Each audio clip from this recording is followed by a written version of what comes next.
Hey, yo, thanks for tuning in to Celebs Source, your source for celeb news. Now, today we have... Hey, yo, man, we reading the court documents, man. You know what I'm saying? The court documents that got Diddy paying up in 24 hours, man. We're going to take a look at it, man, because I was like, you know what? I wonder what the court document said that caused that man to pay in 24 hours, man. You know what I'm saying? They had to be crazy. Now, first let me preface this off with this, all right? 50 Cent came out, 50 Cent came out singing a bit of a new tune concerning your boy Puff, all right? He stated that Puffy, in all actuality, is a man of his word. You know what I mean? Then he played this clip. Take a look. Anybody thinks I owe him something, show me the receipt. You get paid in 24 hours.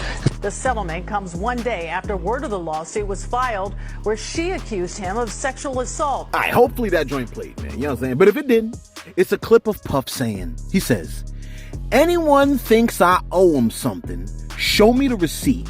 You get paid in 24 hours.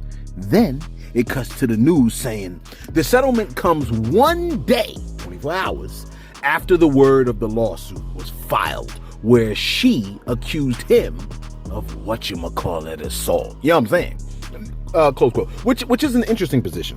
He said, this is what he said. He goes, if anyone thinks I owe them something, show me the receipts and I will pay you in 24 hours. And he pays Cassie in 24 hours, which means she had receipts. Receipts of what? Exactly. You see what I'm saying? Look, that clip did not age beautifully. You know what I mean? Now, he could say, yo, man, I was talking about money, but come on now. So let's once and for all take a look at the lawsuit filed by Cassie. You know what I'm saying? What was in the suit that would make the man pay in 24 hours? All right, let's take a look. Now, for the record, let me just preface this with this statement, okay? I've studied cults and religions for over 20 years, and the strategies for starting a cult and grooming a person are very similar, and they work. So keep an eye out on some of the strategies that are implemented throughout our reading of this, okay? And we're only going to try to read the good parts, all right? We're going to skip all the jargon and all that other stuff, all right? And listen, this is important because these strategies are going to be the ones that are going to be used on your impressionable daughters, your nieces, and you. You know what I'm saying? And also know this. Those of y'all that want to use these strategies to take advantage of people, let me remind you, these are strategies employed by the weak. It's weak people that use these strategies to take advantage of those that are inexperienced and therefore weaker. All right? It takes advantage of people that got low self-esteem, people that struggle to see their value and worth. And the easiest way to take advantage of a person is to trick them out of their knowledge of their true power. That's what happened to many of us black people. You know what I'm saying? Now, I struggle with simple pleasures of having too much money. You know what I'm saying? Having too much. Look, I swear I won't have enough time and opportunity to enjoy the simple things of life. You know what I'm saying? It makes us feel like the peace, whenever you have peace, like something is about to go wrong. That's how affected we are. Now, if I can get to this court document, let me get to the court document, okay? Because that's what you really probably are still tuned in for. So let's take a look at the court document and see what it says. Now, the joint goes like this. It's the, let me see. It says United States District, Southern Court District of New York. The plaintiff is Cassie Ventura. The defendant, Sean Combs, Bad Boy Entertainment, Bad Boy Records, Epic Records, Enterprise LLC, the whole 9 yards, okay? This is the joint. This is how it reads. The preliminary statement goes like this. Defendant Sean Combs is a rapper, record executive, popularly known by a stage name Puff Daddy, P. Diddy, or Diddy. Mr. Combs came to fame in 1990s. We already knew that, okay? In 2022, Combs received a Lifetime Achievement Award at BET Awards. During his acceptance speech, Mr. Combs stated, quote, I have to give a special shout out. Thank you. Love to the people that was really there for me. He named the number of people before adding, and also Cassie for holding me down in the dark times. Love. Number 3. Truth is that Cassie was actually the one held down by Mr. Combs and endured over a decade of his violent behavior and disturbed demands. For Ms. Ventura, the dark times were those she spent trapped by Mr. Combs in a cycle of abuse, violence, and sex trafficking, among other violent and unlawful acts. Mr. Combs, here are the bullet points, violated Ms. Ventura in her own home after she tried to leave him, often punched, beat, kicked, stomped Ms. Ventura, resulting in bruises, burst lip, black eyes, and bleeding. blew up a man's car after he learned that he was romantically interested in Miss Ventura. And we later found out that the man's car that was blown up was Kid Cudi. And Kid Cudi, people said, yeah, that happened. Forced Miss Ventura to engage in whatchamacallit acts with male sex workers while masturbating and filming the encounters. Ran out of his apartment with a firearm in pursuit of a rival industry executive whom he learned was nearby, demanded that Ms. Ventura carry his firearm in her purse just to make her uncomfortable and demonstrate how dangerous he is, and introduced her to a lifestyle of excessive alcohol, substance abuse, and required her to procure illicit prescriptions to satisfy his own addictions. Okay? That's all number 3. Okay. It also says Miss Ventura met Mr. Combs when she was 19 years old and he was 37 years old. Now, mind you, everything that I'm reading here is what made him come out his pockets a day later. Okay. He signed her to his label, Bad Boy, right? Lured Miss Ventura into ostentatious, fast-paced, drug-fueled lifestyle and into a romantic relationship with him. Her boss, one of the most powerful men in the entertainment industry and vicious, cruel, and controlling man, nearly 2 decades her senior. Mr. Combs, number 5, asserted complete control over her life, her personal and professional life, thereby ensuring her inability to escape his hold. Notice this tactic, okay? Isolation is always involved in the grooming of people. You understand what I'm saying? Isolating her personal professional life. Number 5 reads, he provided unprecedented avenues for success for the aspiring artist, but in return demanded obedience, loyalty, and silence. Okay? If a person is telling you that you have to remain silent about what's going on in your relationship, chances are that may not be fantastic, especially if obedience is required. That's ridiculous. You see what I'm saying? I understand a wife wanting to submit to a husband or wanting to submit to, but it should all be willingly and not commanded. Once we get commands of this kind of thing, it starts to become a little strange. You know what I'm saying? It says, number 6, throughout her relationship, Mr. Combs was prone to uncontrollable rage and frequently beat Miss Ventura savagely. These beatings were witnessed by the staff, who probably didn't do anything, shame on them, and employees of Bad Boy Entertainment and Mr. Combs' related businesses, but no one dared to speak up against their frightening and ferocious boss. Shame on all of those human beings, especially if there were men present. Real talk. It just is what it is. Don't be getting mad at us, trying to bully us and stuff like that. You should be ashamed of yourself. Number 7. Following these episodes of horrific abuse, Mr. Combs would immediately attempt to hide Miss Ventura and the evidence of his violent rage. He often showered her with gifts following incidents of physical violence, and a typical pattern and behavior by serial abusers. Those of y'all ladies that are listening to this, that is a prescription for the pattern. Violence followed by showering of gifts. This is the same spirit. It goes from person to person, and it's going to always keep happening. This is the pattern of serial abusers. They violate with violence, and then they shower with gifts. Number 8. In addition to the physical assaults, Mr. Combs frequently reminded Ms. Ventura of his ability to cause serious harm, whether by requiring her to carry his gun in her purse or by blowing up the car of a musician that was romantically interested in her. Adding insult to injury, number 9. Combs used illegal substances and threats of violence to force Miss Ventura into repeated unwanted sexual encounters with male sex workers. Okay, notice this. Notice what's happening here. He uses illegal substances and threats of violence to force her into repeated unwanted sexual encounters. So by utilizing the drugs usually lower your ability to resist. You understand what I'm saying? That's what drugs is used for. Same thing with alcohol. That's why people got to get licked up. They got to get licked up.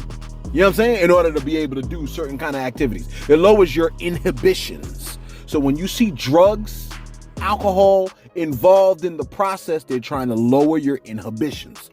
Over the years, number 10, that Mr. Ventura abused Ms. Ventura physically and sexually. She again and again tried to escape his tight hold over her life. There are lots of people that are assaulted, that are abused, that actually try to escape, but they can't due to fear. We done spoke about it yesterday. A lot of women are afraid of men.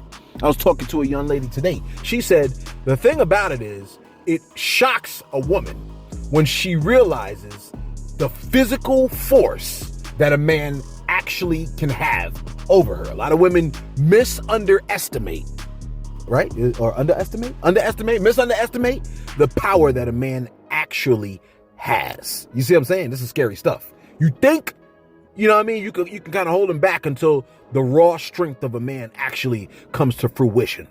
Every time she hid, Mr. Combs' vast network of corporations and affiliated entities found her. So she would try to hide, and his arms, like an octopus, would be able to still grab her. They worked for Mr. Combs' companies, employed her to return to him. So he has these other people working on his behalf. He cannot do it alone.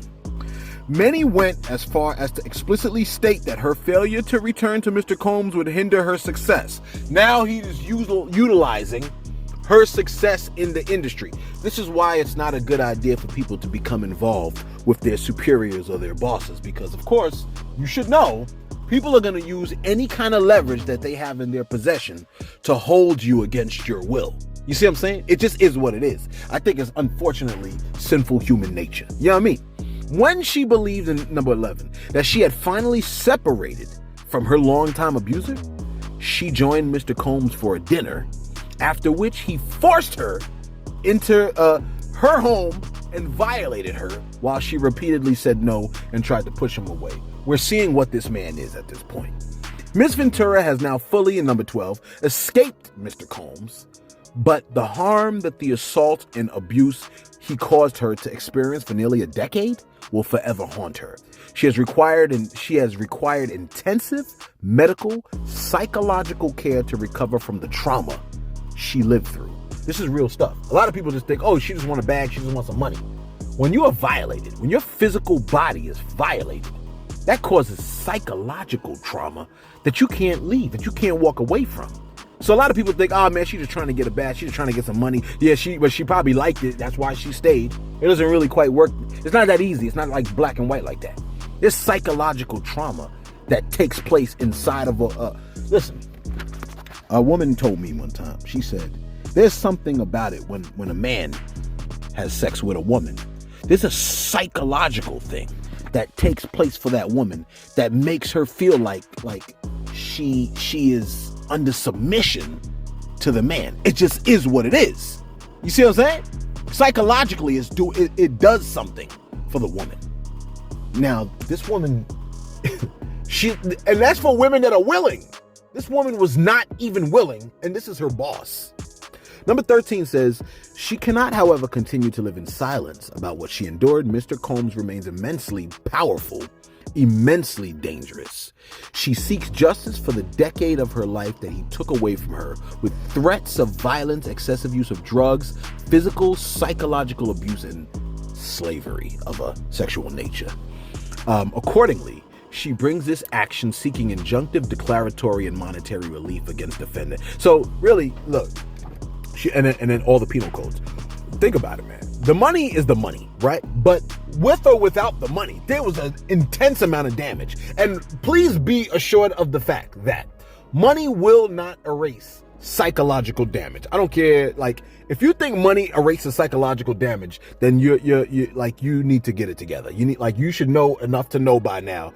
Money does not. So money might be glazed over your eyes or whatever for a hot second, but it ain't gonna go very far. It does not take away the psychological damage that you feel when you look in the mirror. Yeah, you might have a little bit of money and you might be able to get a thing or two, but those of y'all that really have money, y'all know, like, after you buy everything that you want, you kind of sort of still feel like, you know what? I feel like I'm still missing something. You see what I'm saying? I'm gonna jump down a little bit, all right? We see all the defendants and stuff like that. Here are some of the factual allegations, okay? Because we ain't gonna keep you here all day unless you're dying for it. Listen, factual allegations include this. I'm at number 24. Teenage Miss Ventura meets middle-aged Mr. Combs as her career begins. It says in 2005, 2006, Mr. Combs heard Miss Ventura's first single playing in a club and expressed interest in signing her to Bad Boy. At the time, she was 19, he was 37, okay? Big red flag right here. This man is damn near 20 years her senior. but it's about 17 years almost, right? 17, 18. What's 37 minus 19? Who knows? Can I ever find out? Let's see if I can do the math. 37 minus, what is that? 19. 19. That's about 18 years. That's about down there 20 years. Okay. People that are 20 years apart really don't share too much in common. So that should be already an indication of some sort of a red flag. When there's a 20-year gap, it's possible, maybe not even. You can't even say it because 30 and 50, that's too far apart. What is it? 40 and 20? That's too far apart. Your lives are two totally different places. 20-year-old is damn near a baby still. You see what I'm saying? A 30-year-old, they just trying to get it together and trying to make their way in their career. When you're in like 40, 50, like you kind of sort of had your career thing done, you probably you hit your max around 45-ish. You see what I'm saying? What I'm saying is this. A 20-year gap, there's something already probably wrong with that. Real talk. Now, some of y'all looking at the person that you sitting next to, you got a 20-year gap and you thinking it's cool. It ain't. You know what I'm saying? Number 26, it says, within months in February, Ms. Ventura signed a 10-album deal with Mr. Combs. Damn, that's a lot of albums. That's almost like an album a year. That's a long time. Ms. Ventura's first album was released in 2006, okay? Debuting at number 4 on the Billboard. To promote the album, she made television appearances. Now, here's what I want to jump to. Number 29. It goes, Mr. Combs, however, sought to rehabilitate his newly signed talent, telling MTV News, this is what he tells MTV News, and I want you to get this. I'm at 29, right? This is what he says. He goes, quote, you could hear the nervousness in her voice. And to be honest, I kind of smiled at it because the nervousness in her voice made me really appreciate what I really love about her. She's a regular person. It just made me appreciate that she got nervous, and it was kind of cute to me, to be honest. You've got to understand that success for her is coming out of nowhere. It's just so huge, and sometimes everybody handles it differently. Number 30 says, while clearly paternalistic in noting that it was quote-unquote cute to him how quote-unquote regular Ms. Ventura appeared, Mr. Combs' comments rang true to some extent upon signing Ms. Ventura. You know what I'm saying? So notice this. He seems to be relatively infatuated. He finds it cute. Her nervousness. This is almost like if you're seeing how naive somebody is, and it makes you salivate because you realize, oh, this will be easy to consume. You understand what I'm saying? It's like stalking around like a prowling lion seeking who you are going to devour. You follow what I'm saying, man? Some of y'all like, I see what you did there. Yeah. Listen. It goes like this. 31. Mr. Combs' recognition and glorification of Miss Ventura's naivety proved to set the groundwork for his manipulative and coercive romantic and sexual relationship with her. So notice this. He's glorifying how naive she is. What does naive mean? That's like you're inexperienced. You don't really know. You don't really know what you're doing. You're new to this. And somebody that is new to this lifestyle, that the money, the flash, the bling, the shiny suits, that's gonna be crazy for someone that is 19, 20 years old because they ain't even start yet. You see what I'm saying? So notice how it's dangled in front of people. See, this is how I think a lot of people even get roped into the music industry. They dangle money. That money is dangled in their faces, and they lose their minds because they think about how that money is going to change their life. But the thing about it is this. In every big house that you purchase, every time when you drive in that car, there's going to be a moment where you're going to look in that mirror. And when you look in that mirror, that's when the psychological joint hit. You see what I'm saying? Listen, it goes like this. In number 33, it goes, Mr. Combs invited Cassie to perform his song, Come to Me. After rehearsal for the performance, Mr. Combs walked around in a robe with a drink in his hand, flaunting his lavish party lifestyle to his label's newly signed artist. Okay? Flashing the lifestyle. During hair and makeup, her hairstylist and makeup artist told Cassie that Mr. Combs was quote-unquote interested. She shrugged it off. Okay? Emphasizing the age and power dynamic early on in their working relationship, Mr. Combs positioned himself as a father figure and protector of Ms. Ventura. See, someone that is young and naive might misunderstand the protector position, the father figurely position. See, a lot of times people grow up with or without a father. The father's supposed to be protector, provider, and now you're bumping into this individual that's coming off in that same manner. So it almost confuses the prey. It says in 35, Miss Ventura, who by then was fully healthy, went out to club with her friends. When Mr. Combs saw her out, he reprimanded her, telling her to go home and take care of herself. At the time, she thought that her record label was looking out for her well-being and that Mr. Combs had her best interest in mind. Please note this. The people that have your best interest in mind are usually the people that don't benefit from you in any way. In other words, there is nothing that you can offer them. This is why the people that have your best interest in mind a lot of times can be your parents, can be your loved ones, can be your sister or your brother.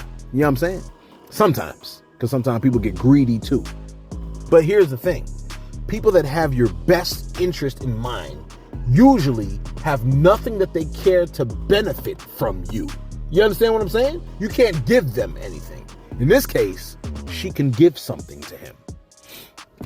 Listen, Mr. Combs, 36, ensured that he was intertwined with her personal and social life, for instance, by inviting himself to her 21st birthday party in Las Vegas.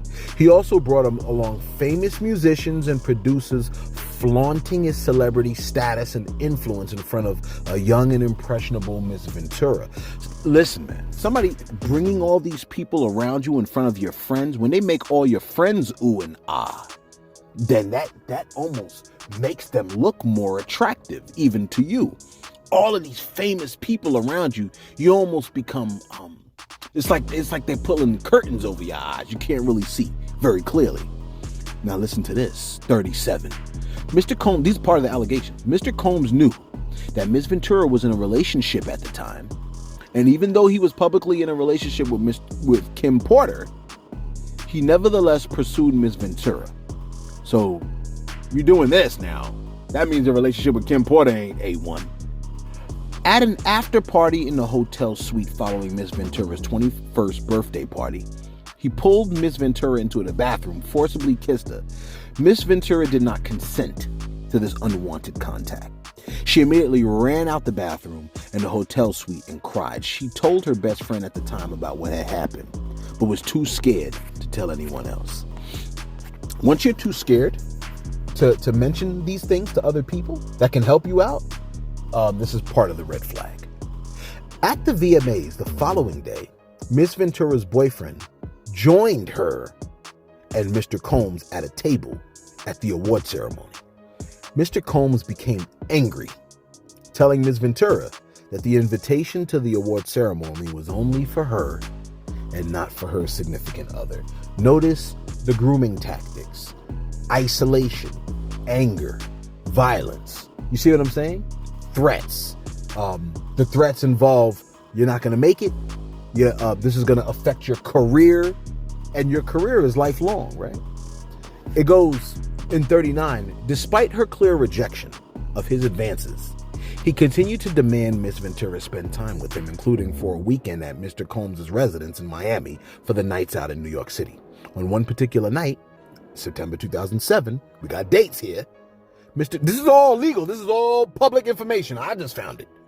Mr. Combs insisted on taking Ms. Ventura out. Ms. Ventura acquiesced, fearing that rejecting his request would have repercussions for her album deal with Bad Boy.